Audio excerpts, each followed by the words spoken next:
Thank you so much. I flew in last night from Washington, D.C. I kind of had an interesting thing happen on the plane. I sat down on the plane and people pull out a novel or newspaper that they're reading. The guy next to me pulls out my book. And I thought, gee, this is a perfect chance to be a mystery shopper. What do you think of that book? He gets a little reflective. He says, well, my boss gave me the choice of 3 books to read. This one was the shortest. And I took that as a compliment. Because it's my feeling that we're today overwhelmed with information, with technology, with keeping up in our professions, with the amount of change going on in the workplace today. And it's my observation that it's very easy for any of us to lose sight of the short list of the things that can really help you the most when it comes to your relationships and your people at work.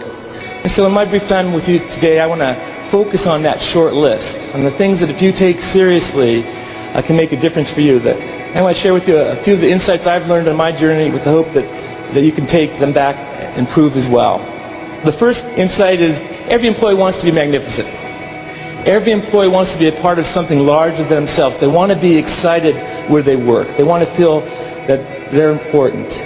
I've never met an employee that gets up in the morning and says, I think I'll really screw up at work today. I think I'll make my manager's job a living hell. That'll be fun. Now sometimes you figure they must have said that based on what they did when they got to work. I'm convinced that when you get that, when you see someone doing something different than you want, more times than not, it's a learned behavior. That they're reacting to how they've been treated over time.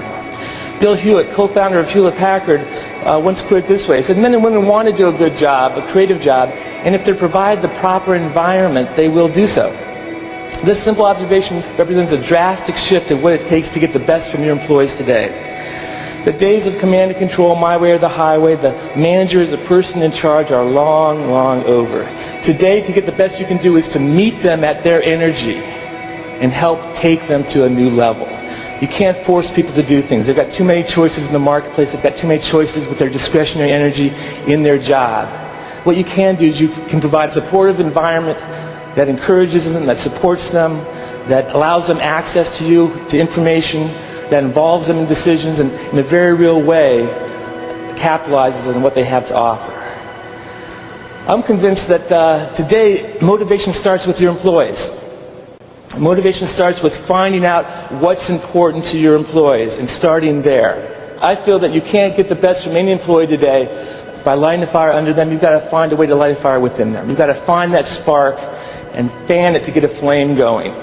I try to get managers to think of in terms of creating a motivation baseline. A lot of times we have baselines for our customer service or for technology improvements, for things like that. You need a motivation baseline for your people as well. You need to know what's important to them. And how do you find out what's important to your people? Well, when in doubt, ask. And you can do this at a lot of levels. You can do it one-on-one. Say someone settles in their job after a few weeks. You take them out to lunch or buy them coffee and say, John, I'd like to get to know people a little bit better once they start here. And there's a lot of places you could have worked. Why did you come here? What do you hope to get out of this job? What type of work do you like doing best?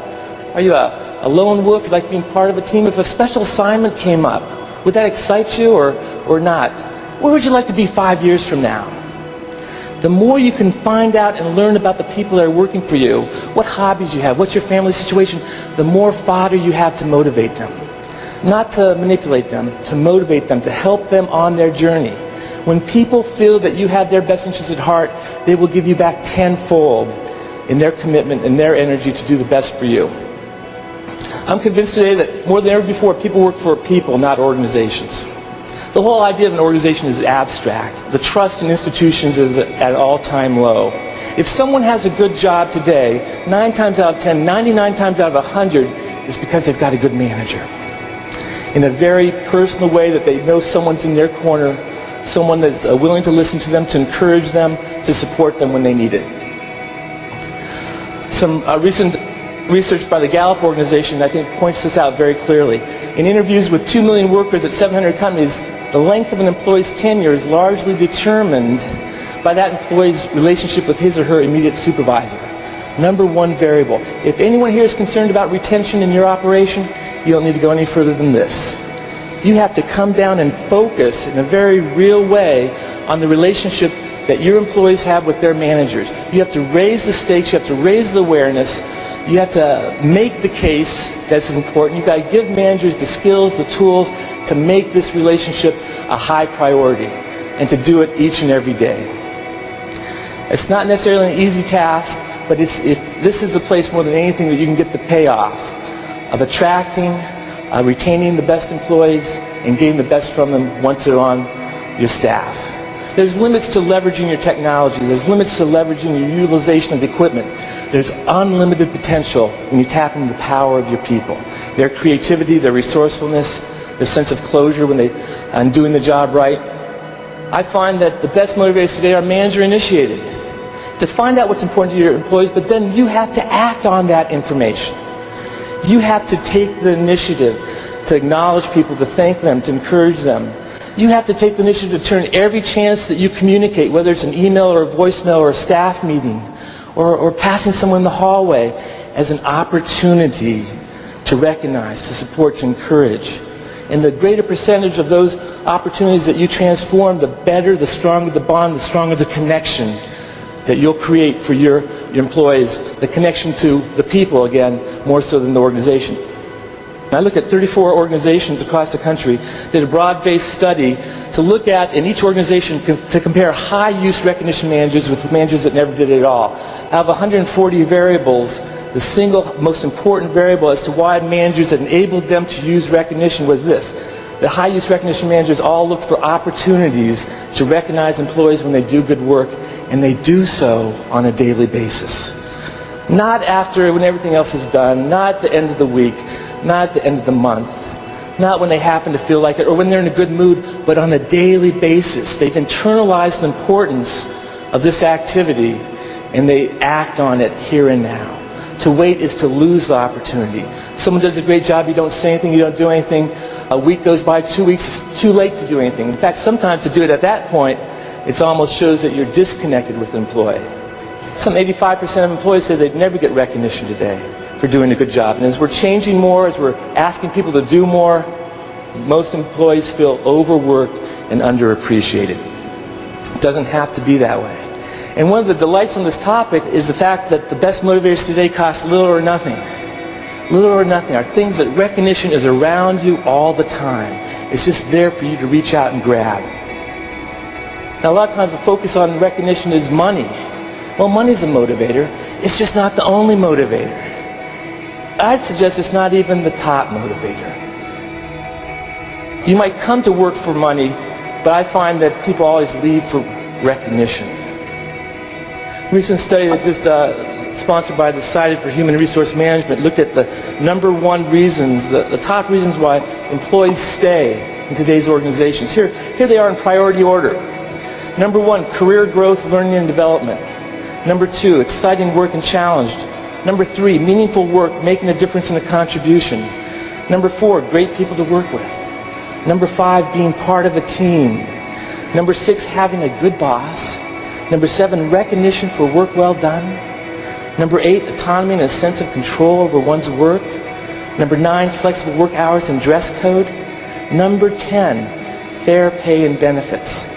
Money's on the list. It's on the bottom of the list, though. People or other things are more important to people. What you pay people, the benefits you give them might play a role in getting them in the door. Now that they're on your team, you've got to do more to get the best from them. I've never met a person that gets up in the morning and says, I'm going for it today. I got dental coverage. Dental coverage is good. We need dental coverage. But it's not what gets people excited and focused and motivated on doing the best job possible.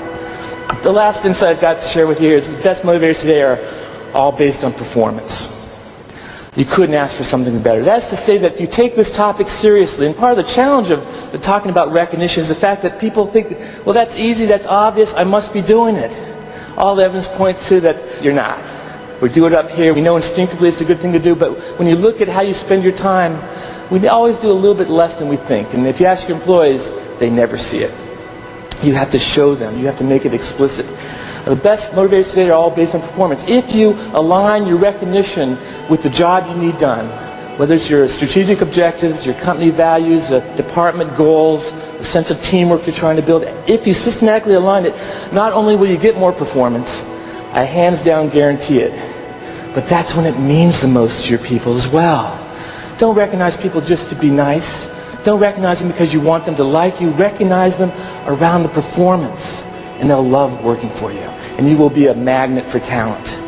Now, I find more and more organizations, even government and nonprofit, are moving towards this focus on performance. In fact, you might have heard the story about the two gentlemen that died the same day, went to heaven. One was a New York City cab driver. The other was a Baptist minister.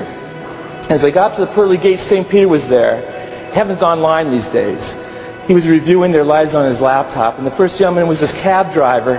He was quite impressed. He issued him flowing robes, his own personal cloud, an assistant with a harp, waved him into heaven. Right behind him was this minister. He reviewed his life on the laptop and issued the gentleman a loincloth.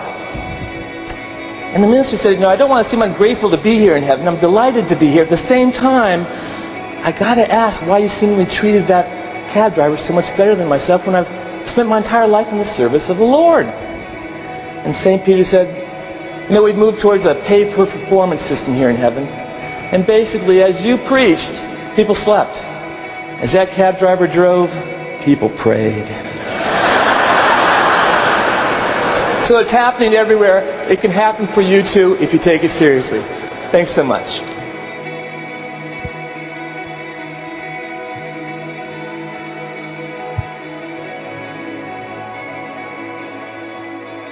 Thank you, Bob, so much.